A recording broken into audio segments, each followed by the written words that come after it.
The air above the Morannon, the Black Gate of Mordor, did not merely smell of sulphur and ash. It tasted of an ancient, stagnant despair. It was a physical weight, a suffocating blanket woven from the breath of 10,000 Uruk-hai, and the malice of the Dark Lord himself. The sky was not black, but a bruised purple, choked by the fumes of Orodruin, hiding the stars that the elves so loved. Below, the ground was a patchwork of jagged obsidian and the crushed bones of ages past. The host of the West, a pitifully small gathering of men, stood before the colossal iron doors. They were specks of dust against a hurricane. Aragorn, Elisar, sat upon his horse, his face grim, the wind whipping his hair. He knew this was likely the end. The silence that hung over the vast armies of Mordor was unnatural. It was the silence of a predator holding its breath before the bite. Then, the heavy grind of metal on stone echoed across the valley. The black gates began to open. Out marched the legions. Infinite rows of black iron helmets, pikes that thirsted for blood, and great trolls, the Olog-hai, shackled in chains that would hold a dragon. At the forefront rode the mouth of Sauron, his lips rotting and stretched in a perpetual mocking grin. He prepared to speak, to break the spirit of the King of Gondor with lies and tokens of dead halflings. But the words never left his throat. The atmospheric pressure dropped instantly. The horses of the Rohirrim reared in panic, their eyes rolling back. The orcs, sensitive to the shifts in the dark magic of their master, looked up, confused. The sky above the plateau of Gorgoroth, directly behind the orc army, did not darken further. It tore open. It was not the subtle, ghostly shimmer of wraith magic. It was a violent, jagged wound in the fabric of Arda. Red lightning, the colour of fresh arterial spray, crackled silently at first, then with a deafening roar that sounded like the universe itself was screaming in agony.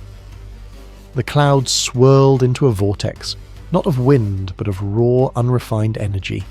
Something hotter than the fires of the mountain, something alien. Vega system initialization, location, unknown dimension, atmospheric composition, high sulfur, volcanic ash, trace unknown magical isotopes, demonic presence, not detected, hostile biomass, excessive, current objective, rip and tear. A beam of crimson light slammed into the earth, dead center of the Uruk-hai vanguard.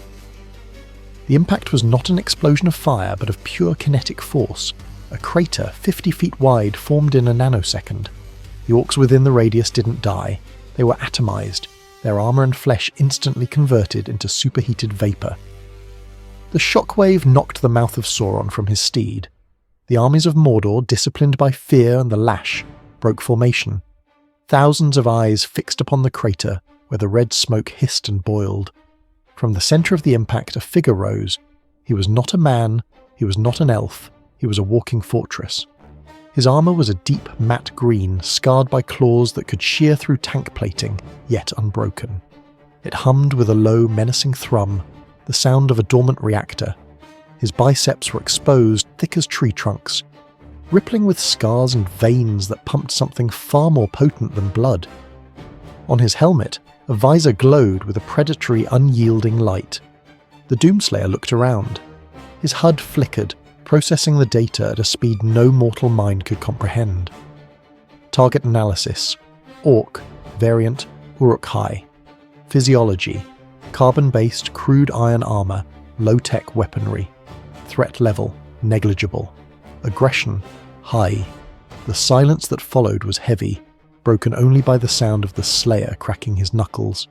It was a wet, heavy sound, like stones grinding together in a meat grinder. An orc captain, driven by the absolute will of Sauron, shrieked a command. "Kill the stranger! Meat for the eye!" A dozen Uruks, armed with scimitars and heavy shields, charged. They moved with the speed of the wolves, their guttural roars echoing off the Black Gate. They were the elite of Barad-dur. The Slayer didn't move. He waited. He waited until they were 10 paces away. Then he reached for the small of his back. He didn't draw a sword. He drew the super shotgun. The weapon was a relic of a dead world, a double-barreled instrument of divine retribution. The Slayer's finger twitched. Boom! The sound was not of this world. It was a thunderclap compressed into a single point of existence. The meat hook attached to the underside of the barrel shot forward. a burning chain of argent energy that bypassed the laws of physics. It impaled the lead orc through its iron breastplate, sinking deep into the chest cavity. With a yank that defied leverage, the Slayer pulled himself toward the orc, not the orc to him. He flew through the air, a green blur of violence. Before the orc could even register the pain, the Slayer was mid-air, the barrels of the shotgun pressed against the creature's face. He pulled the trigger. The result was categorical annihilation. The orc's head, helmet and upper torso simply ceased to exist, replaced by a fine mist of red and black particulate. The blast continued through the target, shredding the two orcs behind him into unrecognizable heaps of gore. The Slayer landed. The heavy metal boots crushed the skull of a fallen enemy. He racked the shotgun, click, clack, a sound that signaled death. Then, the music started. Not in the air, but in the blood. A pounding, rhythmic, industrial cadence that synced with the adrenaline flooding his system. The Uruks froze. They had seen violence. They lived for it. But this was efficiency. This was industrial slaughter. The Slayer didn't give them time to process. He dashed. A thruster pack on his suit ignited, propelling him sideways with impossible speed. He switched weapons. The combat shotgun materialized in his hands, the sticky bomb mod engaged. Thump, thump, thump. 3 grenades launched in rapid succession, sticking to the chests of 3 rushing orcs. They looked down, confused by the blinking red lights on the strange metal devices. Beep, beep, boom. The explosions were contained, directed, and messy. Viscera rained down on the black stones. High atop the dark tower of Barad-dur, the great eye widened. Sauron, the deceiver, the necromancer, felt a sudden sharp spike in the fabric of his dominion. He turned his gaze from the ring-bearer in the west to the chaos at his own gates. "What is this?" his mind whispered across the ether, a voice like shifting tectonic plates. He probed the mind of the intruder, seeking fear, seeking ambition, seeking a soul to corrupt. He found nothing. No, not nothing. He found a wall of pure, crystallized rage. It was a mind that had been tempered in fires hotter than the cracks of doom. It was a mind that had seen dimensions crumble and gods beg for mercy. Sauron recoiled. For the first time in an age, the Dark Lord felt a flicker of uncertainty. This being was not of the music of the Aenor. It was a discord. Back on the battlefield, the slaughter had escalated. The Slayer had realized that the ammo here was scarce, but the fodder was plentiful. He needed resources. An Olog high, a massive battle troll standing 12 feet tall, roared and swung a mace the size of a boulder. The Slayer didn't dodge. He dashed into the swing, sliding underneath the troll's guard. He activated the chainsaw. The roar of the engine was a terrifying mechanical scream that drowned out the battle cries of the orcs. The adamantine teeth, spinning at thousands of revolutions per minute, bit into the thick, leathery hide of the troll's leg. It didn't just cut, it tore. The troll shrieked, a sound of high-pitched agony that unnerved even the Nazgul circling above. The chainsaw carved through muscle, bone and sinew in seconds. As the troll collapsed, a fountain of colourful energy, yellow, blue and orange pickups, spewed from its body. To the watching Gondorians, it looked like magic. To the Slayer, it was just a restock. Health, 100%. Armour, 100%. Ammo, full. The Slayer kicked the dying troll in the face, using the momentum to launch himself onto the back of a warg rider. He grabbed the orc rider by the neck and the warg by its jaw. With a savage twist, he snapped the orc's neck while simultaneously ripping the warg's lower jaw clean off. Glory kill complete! The orcs were beginning to break. This was not a battle. It was a natural disaster. The Slayer moved with a fluidity that was hypnotic. He switched to the heavy cannon, the micro-missiles mod whirring open on the sides. "Target lock," Vega announced calmly. A swarm of miniature rockets unleashed hell. They didn't fly straight. They curved, hunting their targets. Orcs hiding behind shields found no safety as the missiles arced over their defences and detonated. From the sky, a screech pierced the din of battle. The Witch King of Angmar, Lord of the Nazgul, descended on his fell beast. The winged terror blocked out the pale sun, its foul breath washing over the Slayer. The Witch King, confident in his prophecy, raised his Morgul blade. "No living man may hinder me," the Wraith hissed, his voice like the scraping of a grave lid. The Doomslayer looked up. His visor scanned the entity. Analysis. Ethereal construct bound to biological mount. Weakness. High-yield explosive trauma. Gender. Irrelevant. The Slayer put away the heavy cannon. He reached into the void of his arsenal and pulled out the rocket launcher. The lock-on module beeped 3 times. Tritone tone. Locked. The Slayer didn't speak. He didn't offer a retort. He fired. 3 rockets, propelled by refined rocket fuel, screamed upward. The fell beast tried to bank, but the rockets were faster. The first struck the beast in the chest, blowing open its ribcage. The second hit the left wing, shredding the membrane. The third hit the Witch King directly. The explosion was magnificent. The Wraith was flung from his mount, his cloak burning, his spectral form flickering violently. He slammed into the ground, his ancient sword skittering away. The fell beast crashed into a phalanx of Easterlings, crushing them under its dying bulk. The Slayer didn't pause to admire his work. He switched to the plasma rifle. The weapon hummed with a high-pitched whine. He held the trigger down. Blue bolts of superheated plasma turned the charging Haradrim soldiers into glowing skeletons before they crumbled to ash. The heat blast mod charged up. When a group of spearmen surrounded him, the Slayer released the vent. A shockwave of accumulated thermal energy exploded outward, instantly vaporizing the flesh of everything within a 10-meter radius. Aragorn, watching from a distance, lowered his sword. What manner of creature is this?" he whispered to Gandalf. Gandalf, his white staff glowing faintly, looked on with eyes that had seen the birth of the world. "I do not know," the wizard murmured, a rare look of unease on his face. "He is not of Middle-earth. He feels like judgment, a storm that has no master."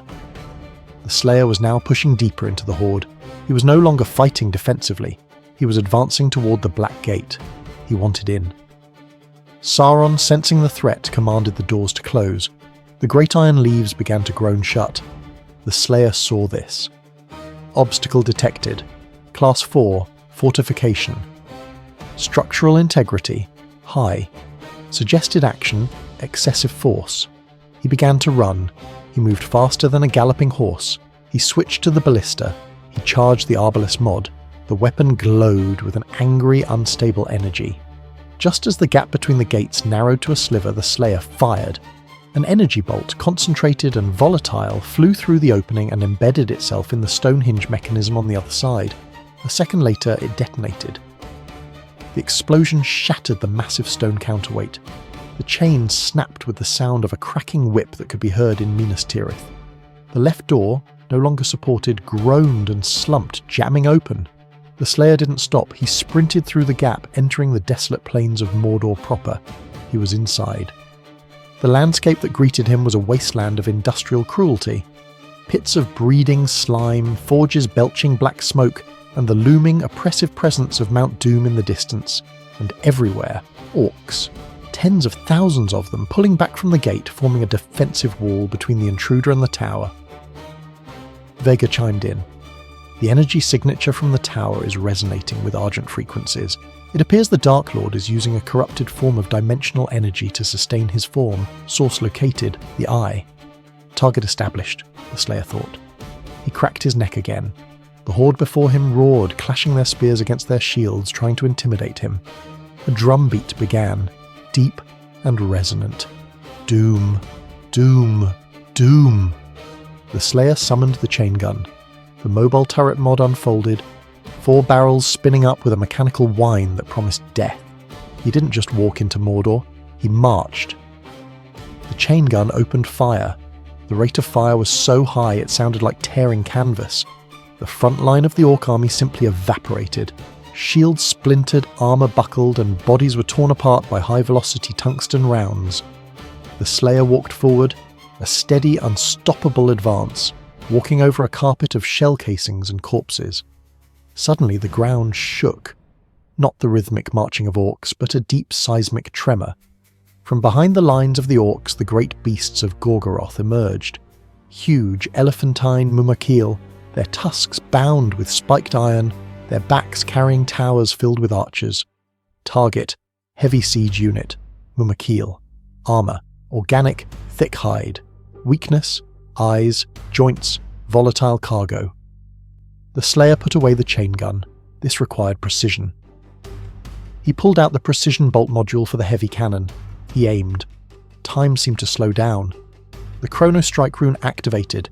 Through the scope, he saw the lead Mumak. He saw the driver sitting on its neck. He saw the cluster of fuel barrels strapped to the side of the tower on its back. Crude oil for the siege engines. Bang! The bullet, travelling at hypersonic speed, pierced the fuel barrel. Bang! The second bullet struck the flint mechanism of a nearby archer. A spark. The lead Mumak erupted into a fireball. The explosion was catastrophic. The beast trumpeted in agony as the tower on its back disintegrated. It thrashed sideways, colliding with the Mumak next to it, toppling the second beast. The massive animals fell into the ranks of the orcs, crushing hundreds under their weight. The Slayer kept moving. He ignored the arrows bouncing off his Praetor suit. They were like rain. He ignored the magic missiles fired by the Nazgul circling high above. His suit's energy shielding absorbed them with a soft shimmer. He was cutting a path, a straight line drawn in blood directly toward Barad-dur. But Sauron was not defenseless. He had emptied the dungeons. Out of the shadows of the mountains came things that had been hidden since the First Age. Nameless things. Gnawing things. And with them, the corrupt Maya spirits that served the shadow. A Balrog of Morgoth, a demon of shadow and flame, though not Durin's bane, but a lesser kin, pulled itself up from a fissure in the earth. It was wreathed in fire, wielding a whip of many thongs. Vega. Demonic presence detected. Class super heavy. Similarity to Baron of Hell, 40%. Similarity to Archvile, 20%. Danger level extreme. The Slayer's lips curled into a snarl behind his helmet. Finally, a fair fight. The Balrog roared, a sound of ancient fire, and cracked its whip. The flaming lash wrapped around the Slayer's leg. Mistake. The Slayer didn't pull away. He planted his feet, the gravity boots locking into the volcanic rock. He grabbed the whip with his left hand. His gauntlet sizzled, but he didn't let go. With a heave of titanic strength, the Slayer pulled. The Balrog, expecting resistance but not dominance, was yanked forward, stumbling. The Slayer switched to the crucible. The hilt in his right hand ignited, a blade of pure red argent energy, etched with runes of the Night Sentinels, sprang to life. The heat it radiated made the Balrog's own fire seem like a candle.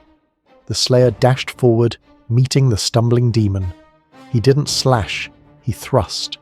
The crucible blade pierced the Balrog's chest, burning through the shadow and the flame, severing the dark spirit's connection to the physical world. The Balrog shrieked as its form became unstable. The Slayer ripped the blade out and with a backhanded swing decapitated the demon of the ancient world. The massive body collapsed, turning to smoke and ash before it hit the ground. The orcs stopped fighting. They dropped their weapons. They looked from the burning Mumakil to the dissipated Balrog, and then to the green-armoured figure standing amidst the carnage, bathing in the fire. Fear. Pure, unadulterated fear. They are breaking, Vega noted. Morale is non-existent. But the Slayer wasn't done. He looked at the tower. The eye was frantic now, its pupil darting back and forth, the lighthouse beams sweeping the battlefield. Sauron realized that his physical armies were useless. He needed to use the land itself. The ground began to crack. Lava geysers erupted around the Slayer. The very mountain of doom, Orodruin, rumbled, preparing to vomit forth its molten heart to consume the intruder. The Slayer activated the ice bomb. He fired it into the nearest geyser. The cryo grenade detonated, freezing the molten rock instantly, creating a bridge of flash-frozen obsidian. He jumped, double-jumped, and dashed, moving across the treacherous terrain like a parkour master of the apocalypse. He was getting closer to the tower. The bridge leading to Barad-dur was lined with statues of dark kings. The Slayer smashed through them, using his dash to turn himself into a battering ram. Suddenly, a voice echoed in his head, clearer this time. It wasn't Sauron. It was softer. You're not of this design. It was Galadriel. She was speaking from Lothlorien, her mind reaching out across the miles, drawn by the sheer magnitude of the disturbance. The shadow fears you, she whispered, her voice tinged with awe and terror. But you carry a darkness of your own, a hunger. Do not let it consume the world you have come to save. The Slayer ignored her. He didn't care about saving worlds. He cared about killing demons, and right now this entire land looked like one giant hell nest. He reached the base of the tower. The entrance was sealed by magic, glowing with runes of binding. Vega. Magic barrier detected, decryption in progress. Time to decode, 12 hours, too long. Alternative solution, BFG 1000 orbital strike. Weapon not available, Vega corrected. However, the BFG 9000 is fully charged. The Slayer nodded. He lifted the BFG. He didn't aim at the door. He aimed at the foundation of the tower, where the stone met the earth. He pulled the trigger. The green sphere of death launched. It didn't travel fast, but it sent out tendrils of lightning that vaporized the stone, the mortar, and the enchantments binding them. When the sphere made contact with the base of Barad-dur, the explosion was blinding. The tower groaned. The sheer structural damage to the base caused the massive spire to list to the side. Inside, orcs tumbled and fell. But the tower stood. It was held together by the will of Sauron. The Slayer needed to go up. He looked around. He saw a siege tower, abandoned by the fleeing orcs. It was tall, but not tall enough. He saw the sheer cliff face of the Ered-Lithui. He saw a drake, a smaller cousin of the dragon, swooping down to investigate the explosion. Idea. The Slayer switched to the super shotgun. He waited. The drake shrieked and dove, jaws open. The Slayer fired the meat hook. The chain caught the drake in the throat. Going up, Vega commented dryly. The Slayer was yanked into the sky. He didn't kill the drake immediately. He steered it, pulling on the chain like the reins of a nightmare stallion, forcing the beast to fly higher towards the balcony of the dark tower.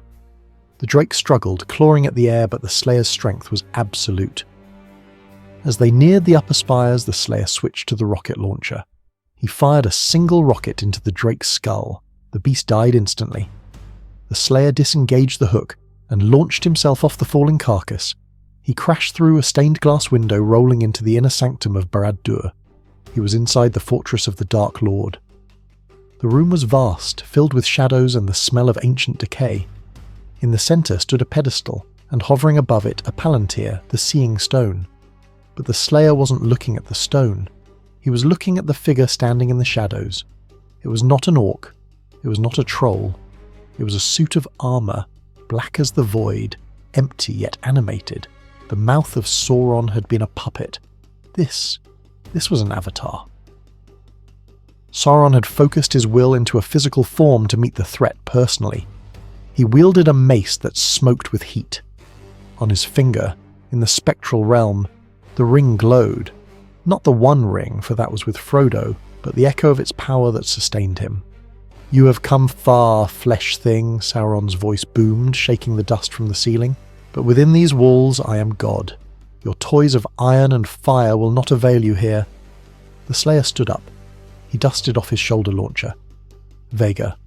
Boss fight initiated. Target Sauron, avatar form. Weakness unknown. Suggestion: shoot it until it dies. The Slayer cracked his knuckles one last time. He cycled his weapons, shotgun, plasma, rocket, ballista, all fully loaded. Sauron raised his mace, dark lightning gathering around the head.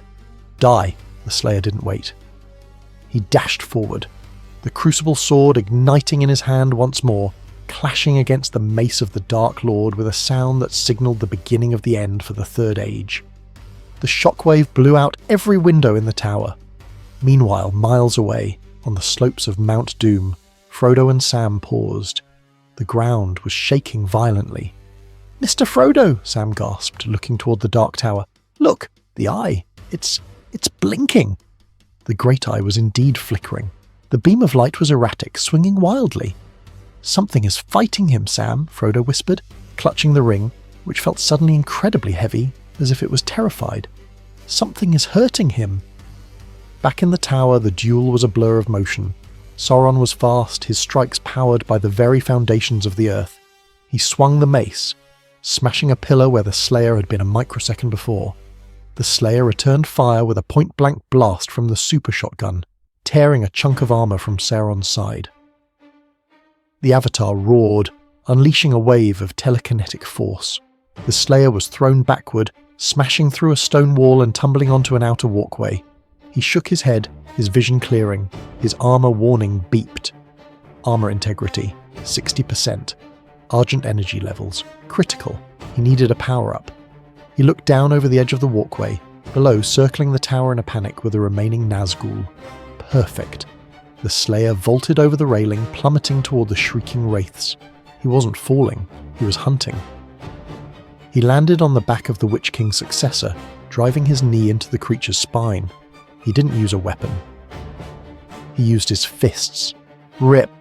He tore the wraith's cloak and armor apart, exposing the dark essence beneath. Tear! He plunged his hand into the center of the wraith's being and ripped out the core of its binding magic. The Nazgul dissipated with a wail of despair, leaving behind a massive floating orb of blue energy. Soul Sphere acquired. Health, 200%. Armor, 200%. The Slayer landed back on the bridge, revitalized, his eyes glowing with renewed fury. He looked up at the hole in the wall where Sauron waited. He summoned the BFG again, but this time he didn't aim it at the Avatar. He aimed it at the ceiling, at the structure supporting the Great Eye itself. Sauron stepped out onto the ledge, his armor regenerating, his arrogance returning. "You cannot defeat me. I am eternal." The Slayer didn't speak. He just pointed the BFG up. Sauron looked up. Realization dawned. No. The Slayer pulled the trigger. The green energy ball floated upward, passing through the open architecture of the tower's spire. As it ascended, it sent out arcs of lightning that severed the magical conduits connecting the eye to the tower. The Eye of Sauron shrieked. It was a sound not heard since the breaking of Thangorodrim. The massive fiery pupil began to destabilize. The tower shook violently. The Slayer looked at the avatar of Sauron. The dark armor was flickering, losing its solidity as the main power source was disrupted. The Slayer swapped to the Unmaker. The weapon, forged in the fires of Urdak, unfolded. "Your turn," the Slayer didn't say, but his posture screamed it. He unleashed a barrage of red laser energy. The Avatar tried to block, but his power was fading. The beams pierced the black armor, burning through the dark essence. Sauron fell to his knees, his mace clattering to the stone. The Slayer walked up to the fallen lord. He placed a boot on Sauron's chest. He aimed the super shotgun at the helmet, but before he could pull the trigger, the tower gave a lurch. The disruption of the eye had triggered a catastrophic structural failure. The floor beneath them crumbled. The Slayer and the Dark Lord fell.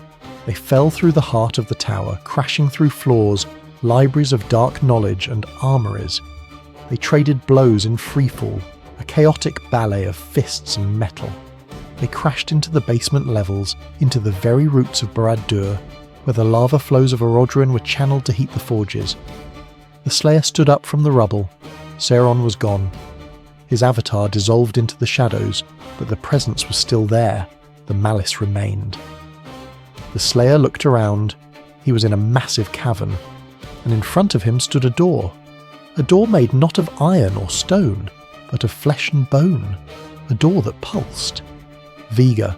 Warning. High levels of demonic energy detected behind that barrier.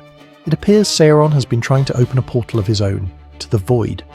The door tore open, and out stepped something that made the Balrog look like a toy. It was a cyber demon. But not just any cyber demon. It had been twisted by the magic of Middle-earth. Its armor was crafted from Morgul steel. Its rocket launcher arm was replaced by a mechanism that fired balls of balefire. It roared, and the sound shook the dust from the Slayer's helmet. Behind the cyber demon a portal swirled, and through the portal the Slayer could see it. Hell. The real hell. Sauron hadn't just been watching the Slayer, he had been learning. He had opened a door to the Slayer's home dimension, hoping to find a weapon to use against him. Instead, he had let them in. Demons began to pour out of the portal. Imps, Mancubi, Revenants. They mixed with the surviving orcs, creating a chaotic army of nightmare hybrids. The Slayer smiled behind his visor. He cracked his knuckles. He reloaded. The invasion of Middle-earth had just turned into a party. Vega? Scanning area. Calculating probability of survival. 0% for the enemy, the Slayer charged. The distance between the Slayer and the Morgul cyberdemon closed in a heartbeat. The beast raised its arm cannon, the corrupted balefire glowing a sickly, radioactive green mixed with the dark sorcery of the Nine. It fired. 3 rockets, screaming with the trapped souls of the damned, streaked across the cavern. The Slayer didn't flinch. He dashed forward, phasing through reality just as the rockets detonated where he had stood a millisecond before. The explosion rattled the teeth of every orc in the room, but the Slayer was already airborne. He fired the meat hook, sinking the burning chain deep into the cyber demon's unarmoured shoulder. He reeled himself in. Mid-flight, he swapped to the blood punch. His gauntlet crackled with kinetic energy, harvested from the glory kills of the last 10 minutes. He collided with the giant demon, driving his fist into its chest plate. Crack! The sound was like a thunderclap inside a cathedral. The Morgul steel breastplate, forged to withstand dragonfire, shattered under the sheer brute force of the Hellwalker. The shockwave stripped the flesh from the nearby imps and sent the heavy Uruk-hai flying into the lava pits. The cyber demon roared, staggering back, blue gore spraying from its chest. But this was Mordor. Things here did not die easily. The demon swung its massive organic arm, a slab of muscle grafted with dark iron. The Slayer ducked, sliding between the monster's legs, and unleashed a point-blank blast from the super shotgun into its knee joint. The leg buckled. The giant fell. Before it could hit the ground, the Slayer was on its chest. He didn't use a gun. He grabbed the cyberdemon's own horn, ripped it from its skull with a sickening crunch, and drove it through the creature's single glowing eye. Glory kill complete. The cavern fell silent for a second time, but only for a second. The portal pulsed violently.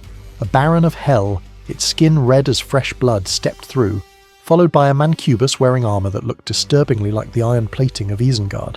Sauron's influence was mutating the demons. Or perhaps the demons were mutating Mordor. Vega. Warning. Dimensional instability increasing. The portal is widening. Massive energy signature detected approaching from the other side. It is a Titan. A Titan. A living mountain of sin. If it crossed into Middle-earth, there would be no Gondor, no Shire, no world left to save. The Slayer looked at the portal. He looked at the army of hybrid horrors, orcs possessed by hell spirits, revenants wielding Morgul blades. He switched to the BFG 9000, but the ammo counter flashed red. Empty. He checked the Unmaker. Empty. He checked his fuel. Low. He looked at his fists. Full. The Slayer cracked his neck. He activated the Berserk cheat code. No, not a cheat. A state of being. The world turned red. The HUD disappeared.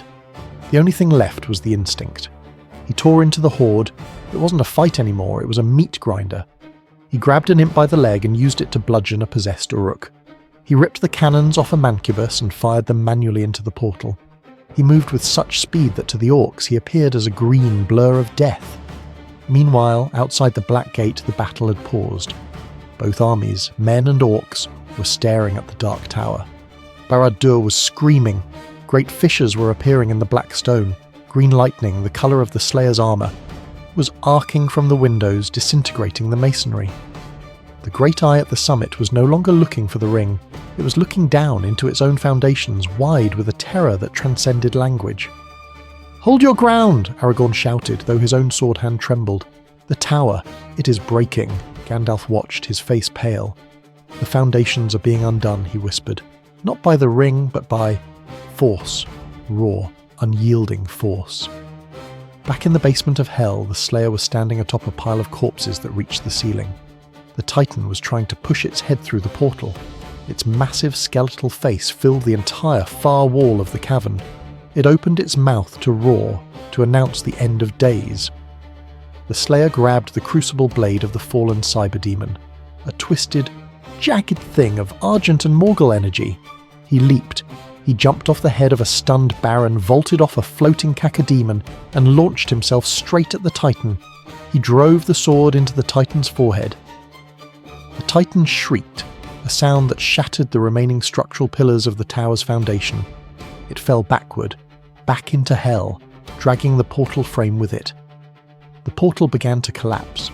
The energies of hell and Middle-earth clashed, creating a vacuum.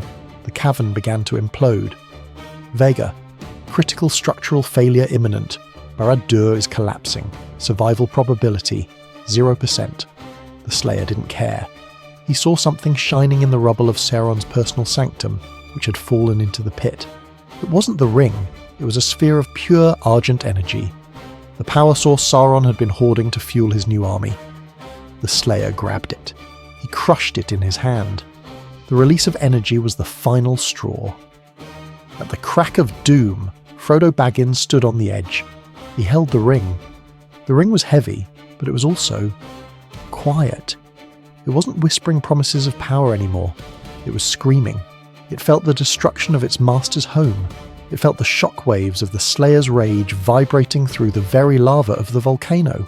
"It's done, Mr. Frodo," Sam yelled over the roar of the mountain. "Look at the tower," Frodo looked. Barad-dur, the adamant tower, the symbol of eternal tyranny, was falling. But it wasn't just falling, it was exploding from the inside out. Sections of the tower were being blasted into dust by beams of green light. Sauron's spirit, tethered to the tower, rose as a great shadow, a cloud of black smoke shaped like a man stretching out a clawed hand towards his enemies. But the hand didn't reach for Aragorn. It didn't reach for Frodo.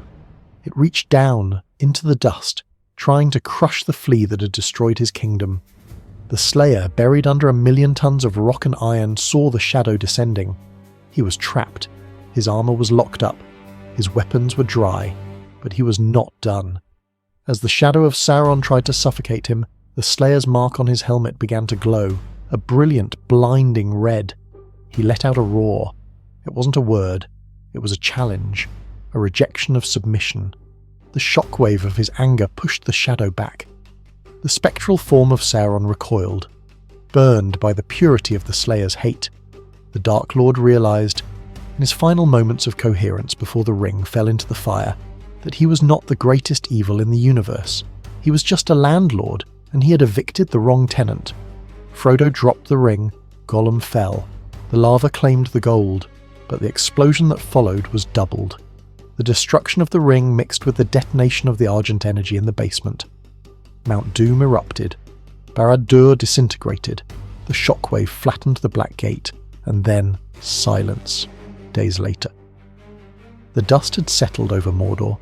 The sunlight, for the first time in millennia, touched the soil of Gorgoroth. The orcs were gone, fled, or dead. The men of the West were celebrating on the field of Cormallen, but a small company of rangers, led by Aragorn and accompanied by Gandalf, ventured into the ruins of the Dark Tower. They were looking for answers. They wanted to know what had happened in the foundations. They found a crater, a massive pit where the earth had been fused into glass. There were no bodies of demons. They dissolved upon death. There was no sign of the Dark Lord. But in the centre of the crater, stuck deep into a slab of obsidian, was an object. It was a helmet, green, visored, scratched and scorched but unbroken. Gandalf approached it cautiously. He reached out with his staff. "Is he dead?" Legolas asked, staring at the alien artifact. "Death is a door," Gandalf muttered, tapping the helmet. "But for some, it is a revolving door." Suddenly the helmet hissed. The visor flickered to life. A blue light projected from it, forming a hologram in the dusty air. It was a symbol, a rune that Gandalf did not know, but felt in his very bones, the mark of the beast, the Slayer's mark. And then a voice, synthetic and calm, spoke from the helmet, echoing across the ruins of Mordor. Vega systems restoring, rerouting power, dimensional tether located, portal coordinates locked, destination, Mars core, Slayer status, MIA, action, recovery initiated. The helmet began to vibrate. A small rift, no bigger than a man, opened above it. A blue hand, armoured in green, reached out from the void, grabbed the helmet and pulled it through. The rift snapped shut. The Fellowship stood in silence. The wind howled through the ruins, but the air no longer smelled of sulphur. It smelled of ozone and gunpowder. "He is gone," Aragorn said, lowering his sword. "No," Gimli grunted, picking up a spent shotgun shell that lay on the ground. Sniffing it suspiciously. "He's just gone to find a bigger war. Far away in another dimension, on a planet consumed by demons, a shotgun racked." Click-clack. "The only thing they fear is him,"